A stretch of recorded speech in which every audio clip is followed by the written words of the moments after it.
Salamun alaik ya Aisyah. Assalamualaikum warahmatullahi wabarakatuh. Kembali lagi di channel Farah, dan kali ini kita mau membahas sebab-sebab tayamum. Nah, dan di sebab-sebab tayamum ini ada 3 poin ya, Nurul. Ya, Dan yang pertama ada apa tuh, Nurul? sebabnya karena tidak ada air, Par. Tidak ada air karena misalnya kayak kekeringan ya, Iya, dan betul. itu bisa kita tayamum karena tidak sama sekali tidak ada air. Iya, gitu. Dan yang kedua Karena sakit, karena sakit, misalnya karena sakit yang tidak boleh terkena air, misalnya kata dokter gak boleh kena air nih penyakit ini mah, jadi boleh tayamum. oh, gitu, boleh Par. tayamum. Oke. Dan yang ketiga Karena sebab dahaga hewan yang dimuliakan oleh syara, Par. dan Gitu. misalnya ketika ada hewan yang memang kehausan dan kita ada posisinya ada air hanya cukup untuk wudhu gitu kan Iya. ya. Dan di situ ada diposisikan ada hewan yang memang benar-benar kehausan, sehingga kita harus memuliakannya dan biarkanlah hewan itu yang minum gitu ya. Kita Kita lebih bisa baik tayamum. tayamum. Nah, para terus apa aja nih hewan-hewan yang dimuliakan oleh syara itu atau agama Syara Islam itu. itu? Yang Misalnya. hewan misalnya kayak kerbau ya, kucing, terus sapi, domba ya, terkecuali hewan Khinzir dan ya, Pak. khinzir. Nah, itu dia sebab-sebab tayamum ya. Terus hewan yang tidak dimuliakan oleh syara itu ada 6 nih, Par. Terus apa aja tuh? Yang pertama, Karena lupa deh. Nurul, coba Nurul. yang pertama itu seorang muslim yang meninggalkan sholat. Yang Nah, pertama. itu tuh yang pertama, orang yang tidak melaksanakan sholat dan meninggalkan sholat itu udah sama dengan hewan yang tidak mau dimuliakan oleh syara. Begitu hinanya ya, Pak. Oh, Yang tidak berarti kalau kita misalnya suatu saat nih, atau apa ya, misalnya tuh bukan suatu saat kita melihat atau dekat dengan seorang yang tidak menunaikan sholat, itu hinanya sama dengan seperti hewan yang tidak tidak dimuliakan muliakan oleh Allah syara ya, atau agama Islam gitu. sebegitu hinanya ya Nah, Allah. jadi orang yang sengaja meninggalkan sholat itu Sholat. sama dengan hewan yang tidak dimuliakan oleh syara gitu, Pak. Nah, makanya jangan meninggalkan sholat nih, teman-teman. Ya, walaupun kita melakukan dosa juga, tetap sholat itu harus dijaga, karena dalam wudhu juga gitu itu yang dilakukan oleh tangan dibersihkan oleh wudhu, yang dosa yang dilakukan tangan itu. Nah, itu karena sholat tuh merupakan tiang agama juga ya. Udah wajib banget, Wajib. rukun Islam yang ke kikuk dua. Oke. Masa lupa sih. Astagfirullahaladzim. Loading. Next, yang kedua dari Nah, untuk yang kedua, hewan yang tidak dimuliakan oleh syara itu, Pak, orang yang zina muhson. Nah, itu jina dia. muson. Apa itu jina muson? Zina muhson itu orang yang sudah menikah tetapi tidak menjaga nih. Misalnya itu menjaga. dalam artian berselingkuh gitu dengan orang lain. Nah, itu disebutnya jina muson. Nah, makanya ya jangan ada orang ketiga di antara kita. Kedua. Nah, jadi orang yang zina muhson itu, Pak, sama dengan hewan yang tidak dengan dimuliakan oleh syara. oleh Begitu syara juga. hinanya. Gitu ya. Astagfirullahaladzim.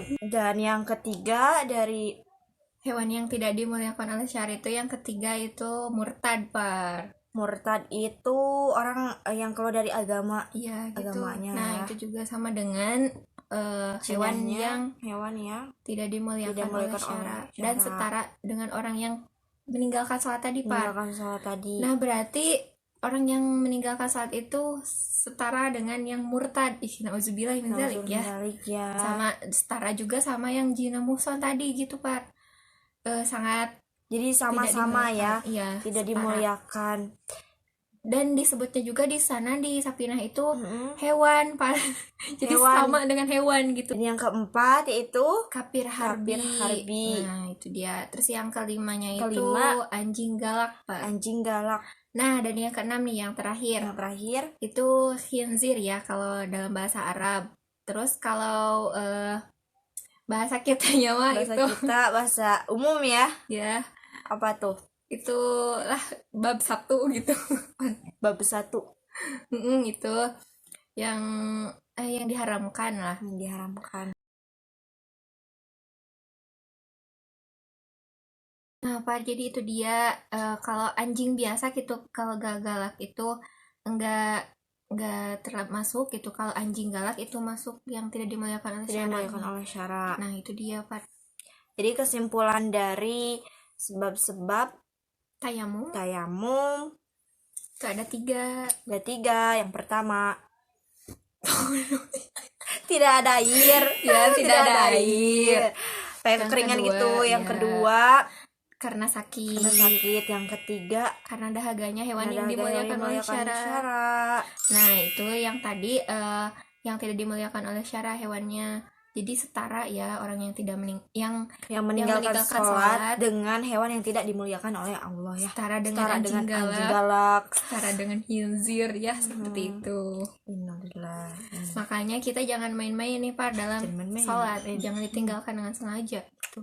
Pak, ngomongin orang yang meninggalkan sholat, kita itu harus hati-hati nih dari sekarang kalau nyari calon imam itu ya.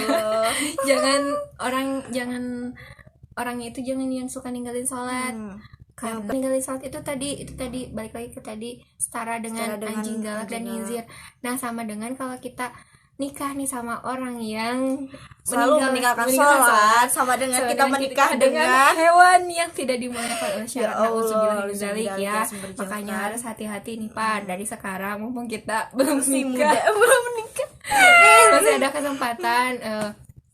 Kita tahu ya gitu bahwa orang yang meninggalkan sholat itu hewan yang tidak dimuliakan oleh syara gitu Pak. Hati-hati, makanya untuk para ikhwan nih di luar sana, jangan sampai meninggalkan sholat. Itu wajib banget bagi seorang imam ya, untuk. Dan juga bukan cuma buat laki-laki di luar sana aja ya, kita juga sebagai wanita. Idaman para imam soleh, kita juga harus menjaga tetap sholat. menjaga sholat ya, gitu. tetap menjalankan. Nah, itu dia Par. Nah, kita itu harus menjadi 4 kriteria nih Par kalau mau menjadi seorang wanita yang harus dinikahi itu. Nah, yang pertama itu lijamaliha karena kecantikannya, 2 limaliha karena hartanya, 3 linasabiha karena keturunannya, dan 4 nih yang menyempurnakan, lidiniha karena agamanya. Nah Par, itu dia kita juga harus memilih calon imam itu dari 4 kriteria tadi ya. Dan yang paling utama itu lidiniha dari agamanya Par, karena penyempurna bagi kita. Nah, karena kalau nyari calon imam itu harus bertanggung jawab dunia akhirat gitu Par. Oke Nurul, kita dari mulai udah bahas tentang tayamum, menyambung kepada hal-hal menikah ya sebagai wanita, sebagai laki-laki juga, karena memang berbicara tentang agama kita kemana-mana ya nyambung, harus kemana-mana emang gitu. Pengetahuannya tuh lebih luas gitu. Jadi manfaat dan hikmah kalian ngeliat video ini, semoga pasti ada hikmahnya ya, mulai dari sholat juga menjadi wanita idaman mudah-mudahan, dan para calon-calon juga ya, calon-calon laki-laki harus lebih ditekunkan dibanding wanita ya sholatnya, terus dijaga gitu. Semoga menginspirasi. Nah, kembali lagi sama yang kriteria tadi. Bener. Kalau kita menikahi karena ganteng atau cantiknya, mungkin suatu hari nanti akan pudar ya. Kecantikan dan gitu kegantengan kan. Itu. Dan kita intinya kita mencari calon-calon tuh yang melihat kepada yang bukan kekayaan tapi kaya akan ilmunya, agamanya ya. Ilmu. Karena kita akan dibimbing gitu kan. Karena bukan kita yang lebih, maksudnya bukan wanita yang lebih tahu tentang agama, harusnya para calon-calon gitu. Jawab atas menafkahi ilmu lahir dan juga batinnya gitu Pak. Jadi hati-hati nih buat para calon imam gitu. Persiapkanlah dari mulai sekarang gitu tentang yang ilmu penting, agamanya gitu. Persiapkan dulu, jangan sibuk main-main apalah gitu ya. Yang penting sibuk akan diri sendiri dulu lah gitu. Kan ilmu dan memperbaiki diri, saling memantaskan lah gitu. Dan ini dari sebab-sebab tayamum Meluas luas kemana-mana. kemana-mana. Mohon maaf apabila ada kesalahan. Akhirul kalam. Wassalamualaikum warahmatullahi wabarakatuh.